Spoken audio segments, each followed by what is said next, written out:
r/Nosleep. Posted by Reddit user BrittonRT. How I became a god. More and more of them flooded to me, and before I knew it, they were erecting monuments all around my cave, destroying trees and slaying animals in the process. I tried chasing them off, but they would always eventually return. I fled them in a fit of anger one night, after years of fitful and interrupted slumber. I went further south, and eventually, I found another home. One of many in my travels, but it was suitable. Deep, dark, and hidden in the bowels of a sinkhole. Nobody but I could get down this deep into the earth. So here I would finally be safe to rest. No more little people. No more sadness. But this time it was a different kind of noise. Grating, whirring, ripping noises. Alien noises. And the smell of fire and ash. I don't know how long had passed, but when I woke, deep in my hidden chamber, I knew something had changed. These were not noises of the forest, or even noises of the little people. I had to investigate. When I peeked out of my cave, I stood up and looked over the trees to see smoke filling the air, and huge swaths of forest completely burned to the ground. I went to go see what was happening and observed the little people, burning and chopping and tearing the trees with strange tools I had never seen before. Noisy tools, violent tools. Some of them spotted me, and it wasn't long before they were screaming and fleeing en masse. I couldn't understand. There were no crops here, no city. Why were they destroying the forest? Burning it to the ground even. Not even using the wood from the trees as they used to do. I walked through the devastation and saw it stretched out seemingly forever. In the distance, I saw strange buildings, very different from the stone and thatch ones I was familiar with, and vast herds of unusual animals I had never encountered before. The forest had turned to grassland at the hands of the little people. I stood, watching over the area for a few years, frightening off those who dared to trespass. I wandered around and patrolled, destroying the infrastructures the little people used to attack the forest whenever I found it. I took care never to hurt any of them, and it wasn't hard as they always fled my presence.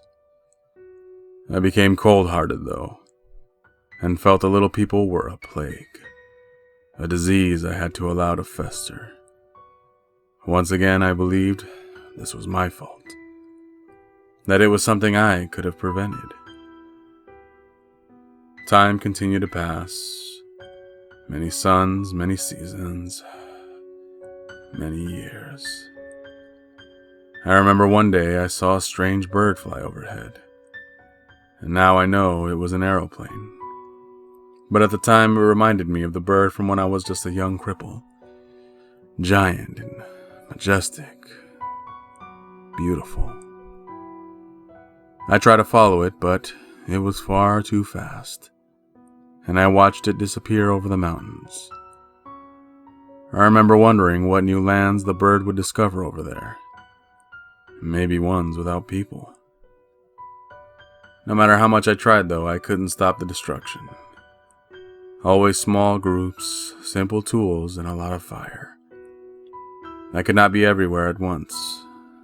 I felt despair. Time passed, but an old man found me one day and spoke to me in a new and unusual noise. At first I ignored him, but he persisted and slept nearby every night, refusing to leave. He would come every day and make the same noises at me. He seemed harmless and I felt lonely. So on a whim, I decided to let him stay for a while so that he might teach me the new noises. We were eventually able to speak more clearly. He gave me his name, Fabio, and he was also born in the forest. He told me many strange, wonderful, and terrible things. He told me about how the land was now used for raising cattle. He told me about how the silver bird was in fact a machine created by the little people. He told me what he knew about science, about history, and about society. That there were entire nations of little people all over the world. That the little people had conquered it all. I came to feel like he was like me, for he seemed saddened by it. He said there was nobody left who understood the old ways, living in the garden and only taking what you require. He told me few people believed in me anymore, that I was just a scary story told to frighten frontiermen's children, or just a mythology taught in schools. That those who claimed to have seen me were met with disbelief. And he said he had seen me as a child when I had run off his parents at the edge of the forest, and that he spent his whole life searching for me since then. The little people were always full of surprises. I took him in, and his welcome company and knowledge warmed me as I continued to hide in my cave. He taught me to play chess, and he told me wonderful stories and even brought me books. I had seen the scratchings in the stone from long ago, and their meaning, but these were far more sophisticated. I learned to read, and I lusted after the knowledge. He would go out every few months and bring back more books, photographs, and at one point a motion picture for me, which I devoured greedily. Years passed almost in an instant, and I barely ever left the cave. Eventually he told me I would need to face my fears and do something about the encroaching little people who grew closer every day. But I knew he could see my wounded spirit, and he was kind and let me rest, never pressing me. He knew the little people had broken my heart. But what is broken can break again. And when he finally passed away a few years later, I found myself alone once more. Timeless, not like a tree, but like the very stone I dwelled in. I knew everything around me was ephemeral. It was all going to change and die anyways. So what did it matter what I did? And so I slept. I don't know how long. It might have been ages. Eventually I was woken again by the little people's noises. Well, in this case, you specifically, of course. I remember thinking at the time that I was half tempted to snatch you all up, carry you to the edge of the forest and tell you never to return. But I observed you from a distance, without intervening, to see what you did. My trust of the little people was low enough by now that I was prepared to even squash you if it had stepped afoul. But to my surprise, you all were nothing if not respectful of your surroundings. After several weeks of observing you, I saw you rescue animals, study plants, record information. I saw you exploring and appreciating the wonders of the forest, just like the little people of old, just like I did. I realized you were the scientist the old man had told me about, that you were here to learn and not destroy. And that was when I decided to make myself known. I knew you'd be terrified, but I was used to that at this point.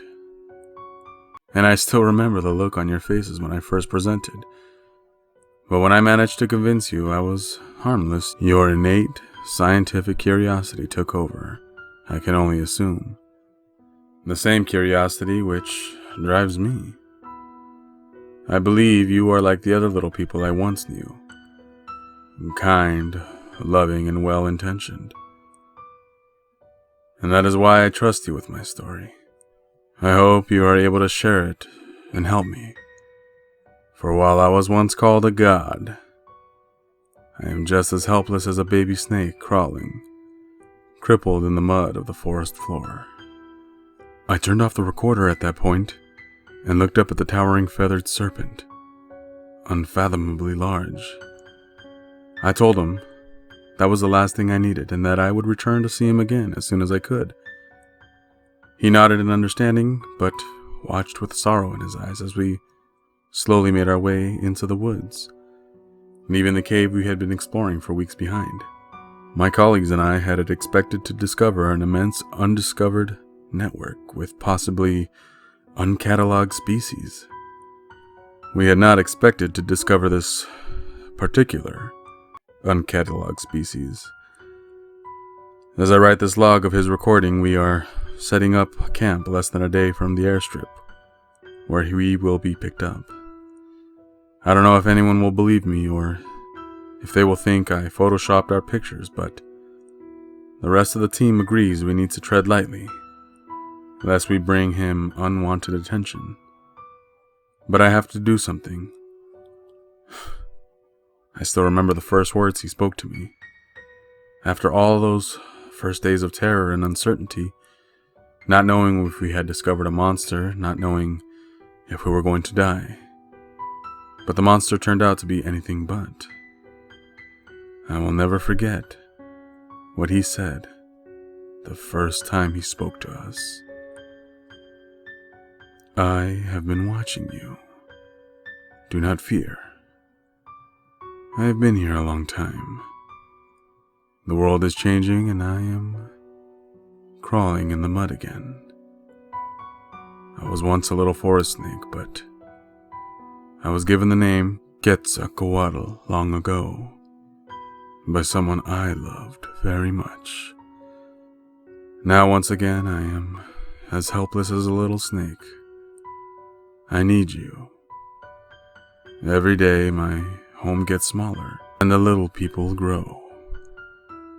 Every year I must hide deeper and deeper to avoid their shiny birds and stinging smoke.